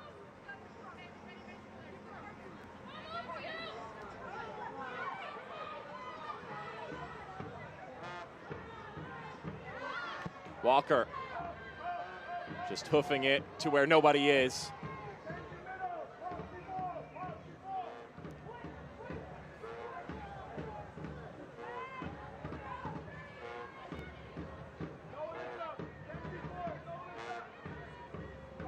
I want to see Ascent go up, get a corner kick, and then she can score. Wouldn't that be dramatic? But Carolina Ascent, they have different plans. Booting the ball up the pitch, running down that clock. This may be the last chance for Lexington. Wen running forward. Still Amber Wen, sliding it through. That's done nicely. Johnson. Playing it back to Ulmer. She launches the ball up into the air. Aguilera. It's kept in bounds. Whipping cross in the middle. Johnson now plays it centrally. McCain scores! A late equalizer for Lexington.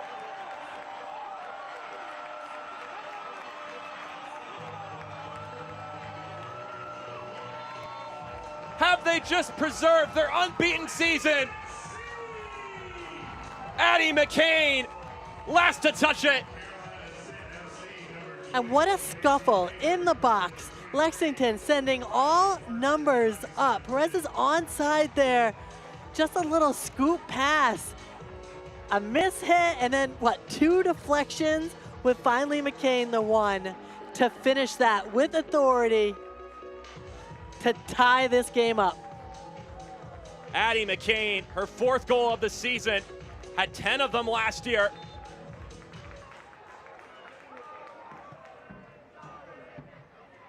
And that is a Lexington goal presented by Clark's Pump and Shop. And what a goal it is. Lexington. What a last-second opportunity.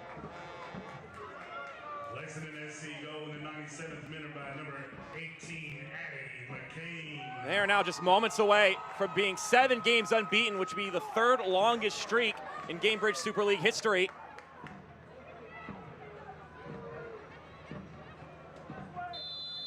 And there's the final whistle.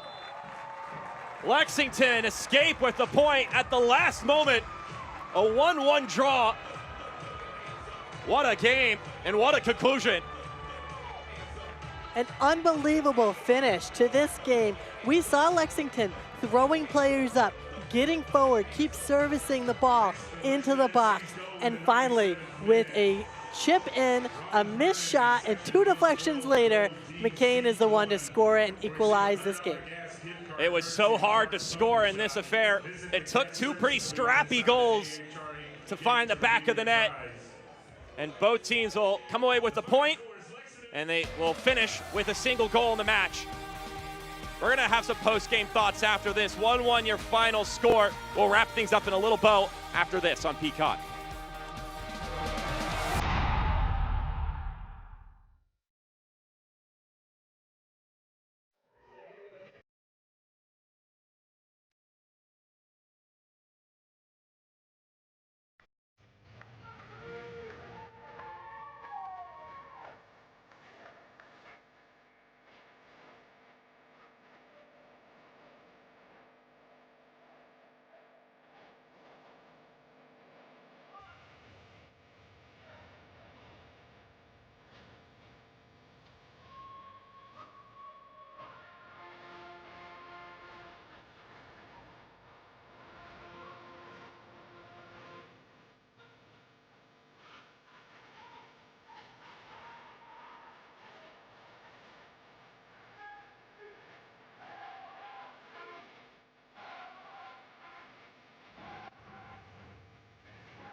A large sigh of relief for Lexington Sporting Club as they score a late goal to equalize, making this one 1-1 at the death. Mark Schoenster, Christine Huber with you here on Peacock. Let's rewind and catch you up to speed on everything that took place throughout these 90 minutes. Starting with the goal, Mackenzie George serves it in. Audrey Harding would eventually get on the end of it. Harding with this great first touch out from her feet, which sets her up for a shot. When you shoot, good things can happen, and this deflection is what led to their goal. She was able to put it through, but Lexington kept trying, and eventually they would score the second latest goal in Gamebridge Super League history, behind only Lexington's own Kimberly Mendez last season in October. It's Addie McCain poking it home, salvaging a point from this one. And this took a lot to get this ball in. It took a missed shot, 2 deflections. McCain finally able to put it with authority. And speaking of Addie McCain, we've got her with us here on Peacock. Addie, first off, what a resilient performance from your side. What can you say about the fight that your team showed in this game? Yeah, I think we showed a lot of fight. Wasn't our prettiest soccer, but sometimes you got to grind it out. We feel like we're going to get everyone's best game, and we spoiled a couple chances early that I think I personally could have done better with, our team could have done better with, and so it was good to get a late goal there in the end, because I do feel like we showed a lot of fight. And talk about that final push that led to the goal. Yeah, I think it has a lot to do with the game changers coming in. They changed the momentum. It's a credit, it's a team effort, and we say that every time. We have a lot of girls who deserve to play, don't always get the minutes they want, but when they come in the game, they change the game, and so I think it's a total team effort all around. Well, Addie, we appreciate you taking the time. Go get back with your team, but once again, thank you for talking to us. Yeah, sounds good. Thank you. All right, well, that is where we will conclude this show here on Peacock. A dramatic 1-1 draw between Lexington and Carolina. The home side preserving their unbeaten streak, and Carolina Ascent getting a point on the road. For our entire broadcasting crew, Christine Huber, I'm Mark Schoenster. Have a fantastic night, and we'll see you tomorrow on Peacock in the Gamebridge Super League.